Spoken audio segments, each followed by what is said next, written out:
Sebanyak 42 anak dari Banjarmasin yang resmi mengikuti program sekolah rakyat dilepas di halaman Balai Kota Banjarmasin, Jalan R.E. Marta Dinata, Banjarmasin Tengah, Baisukan, Senin 14 Juli 2025.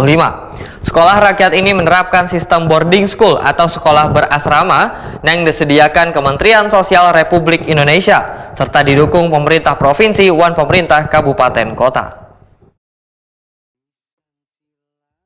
Sebanyak 42 anak dari Banjarmasin yang resmi mengikuti program sekolah rakyat dilepas di halaman Balai Kota Banjarmasin, Jalan R.E. Marta Dinata, Banjarmasin Tengah, Baisukan, Senin 14 Juli 2025. Peserta didik diantar masing-masing kuitannya menggunakan bus menuju Sentra Budi Luhur Direktorat Jenderal Rehabilitasi Sosial yang berlokasi di Jalan Ahmad Yani Pal 29, wan di Balai Besar Pendidikan wan Pelatihan Kesejahteraan Sosial di Jalan Trikora, Banjarbaru. Kepala Dinas Sosial Banjarmasin Nuryadi Wetakwani Prima TV memadahkan 42 peserta didik baru yang mengikuti program sekolah rakyat ini nantinya akan dibagi dalam 2 tempat, yaitu 39 orang di Sentra Budi Luhur Direktorat Jenderal Rehabilitasi Sosial serta 3 orang lainnya di Balai Besar Pendidikan dan Pelatihan Kesejahteraan Sosial. Sekolah rakyat ini menerapkan sistem boarding school atau sekolah berasrama yang disediakan Kementerian Sosial Republik Indonesia serta didukung pemerintah provinsi dan pemerintah kabupaten kota. Nuryadi memadahkan mereka akan menempuh pendidikan sama nangkai sekolah reguler pada umumnya, yaitu selama 3 tahun masa belajar. Program sekolah rakyat ini akan lebih mengutamakan pendidikan karakter, terutama gagasan kekanakan dari keluarga dengan taraf hidup di bawah garis kemiskinan.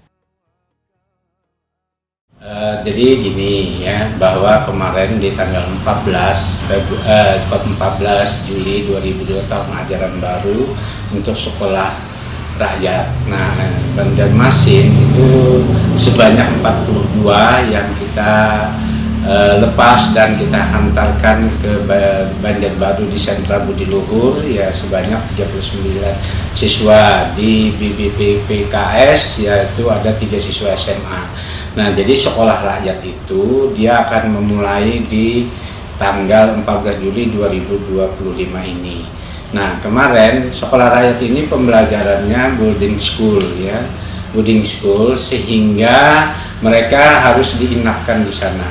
Nah, jadi lama belajar mereka itu sama seperti sekolah reguler biasa ya, untuk SMP kelas 1, kelas 2, kelas 3, untuk SMA kelas 1, 2, dan 3. Nah, mereka menjalani sesuai dengan seperti sekolah biasa, cuman bedanya mereka tinggal di asrama, diasramakan oleh Kementerian Sosial Kabupaten, Provinsi dan Kabupaten Kota. Namun yang diutamakan adalah pendidikan karakter, karena mereka ya kita katakanlah orang-orang yang miskin ya, di bawah garis kemiskinan. Nah, itulah yang akan diberi pembelajaran bentuk karakter, kebiasaan. Nah, itu yang akan ditimbulkan di kurikulum sekolah rakyat ini.